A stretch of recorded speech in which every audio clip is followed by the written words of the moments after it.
Mechanical engineering third semester fundamentals of electrical എഞ്ചിനീയറിംഗിലെ module 1 ചോദിച്ചൊരു ക്വസ്റ്റ്യനാണ്. എ പറഞ്ഞ വളരെ ഈസി ആയിട്ടുള്ളൊരു ക്വസ്റ്റ്യനാണ്. കിർച്ചോഫ് ലോ വെച്ചിട്ടൊരു ക്വസ്റ്റ്യനാണ്. നമുക്കറിയാം കിർച്ചോഫ് രണ്ട് ലോകളുണ്ട്. കിർച്ചോഫ് കറണ്ട് ലോ, അത് Kirchhoff voltage law. First law എന്ന് പറയുമ്പോൾ കറണ്ട് ലോ ആണ്, സെക്കൻഡ് ലോ എന്ന് പറയുന്നത് കിർച്ചോഫ് വോൾട്ടേജ് ലോ ആണ്. അപ്പോൾ ഇങ്ങനൊരു സർക്യൂട്ട് തന്നു അല്ലേ, ഇങ്ങനൊരു സർക്യൂട്ട് തന്നു, അല്ലെങ്കിൽ ഒരു കറണ്ട് ഫ്ലോയിങ് ഡയഗ്രം തന്നിട്ട് to find the unknown current I അല്ലേ. ഇവിടെ എല്ലാ കറണ്ടിൻ്റെയും റേറ്റിംഗ് കൊടുത്തിട്ടുണ്ട്, എന്ത് മാത്രം തന്നിട്ടില്ല, ഐ മാത്രം തന്നിട്ടില്ല. അപ്പോൾ അതിൻ്റെ ഐയുടെ വാല്യൂ കണ്ടുപിടിക്കാനാണ് പറഞ്ഞിട്ടുള്ളത്. അപ്പോൾ നമുക്ക് ആദ്യം അറിയേണ്ടത് കിർച്ചോഫ് കറണ്ട് ലോ അല്ലെങ്കിൽ കിർച്ചോഫ് ഫസ്റ്റ് ലോ എന്താണെന്നാണ്. കിർച്ചോഫ് കറണ്ട് ലോ എന്ന് പറയുന്നത് the total current entering A junction equals the total current living the junction അല്ലേ. ഒരു ജംഗ്ഷൻ വിചാരിക്കുക, അവിടേക്ക് വരുന്ന കറണ്ട് ഇതിൻ്റെ സമ്മായിരിക്കും ഇതിൽ നിന്ന് പുറത്തു പോകുന്ന കറണ്ട് എൻ്ററിങ് അല്ലേ, അതിൻ്റെ സമ്മായിരിക്കും ഇതിൽ നിന്ന് പുറത്തു പോകുന്നു. അഥവാ ഇത് മൂന്നെണ്ണം ഉണ്ടല്ലോ, I1 I2 I3 എന്ന് വിചാരിക്കുക, 4. ഈ I1 I2 I3 I1 plus I2 plus I3 equal to എന്തായിരിക്കും, 4 ആയിരിക്കും. ഇപ്പോൾ ഇവിടെ രണ്ടെണ്ണം ലിവിങ് ഉണ്ട് വിചാരിക്കുക, അപ്പോൾ എന്തായിരിക്കും 5 ആയിരിക്കും. അതാണ് ഉദ്ദേശിക്കുന്നത്.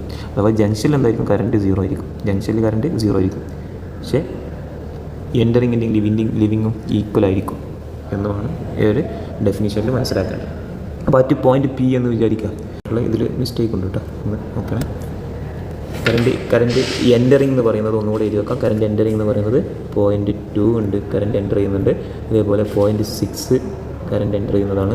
അതേപോലെ പോയിൻ്റ് 7 എന്താണ്, കറണ്ട് എൻ്റർ ചെയ്യുന്നതാണ് അല്ലേ. പോയിൻ്റ് 6 പോയിൻ്റ് 7 അതേപോലെ പോയിൻ്റ് 2. ഇനി കറണ്ട് ലീവ് ചെയ്യുന്നത് ഏതൊക്കെയാണ്?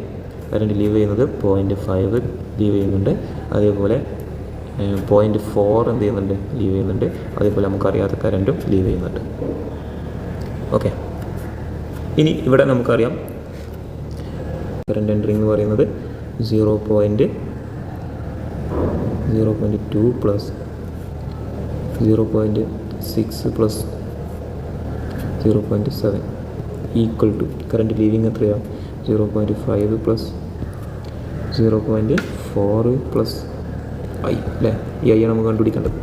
അപ്പോൾ ഇത് സമയം ചെയ്യുമ്പോൾ എത്ര കിട്ടും, 1.5 എന്ന് കിട്ടും, ഈക്വൽ ടു ഇത് സമയം ചെയ്യുമ്പോൾ 0.9 പ്ലസ് ഐ എന്ന് കിട്ടും അല്ലേ. ഈ ഐ അല്ല നമുക്ക് കണ്ടുപിടിക്കേണ്ടത്. ഈ ടൈമിനിപ്പുറം കൊണ്ടുപോകുമ്പോൾ 1.5 മൈനസ് 0.9 ഈക്വൽ ടു ഐ എന്ന് കിട്ടും. അപ്പോൾ ഐ എത്ര കിട്ടിയത്, ഐ 0.6 എന്ന് കിട്ടും, 6 ആംപിയർ. ഓക്കെ, ഇതാണ് ആൻസർ, പഠിച്ചു വെക്കാം.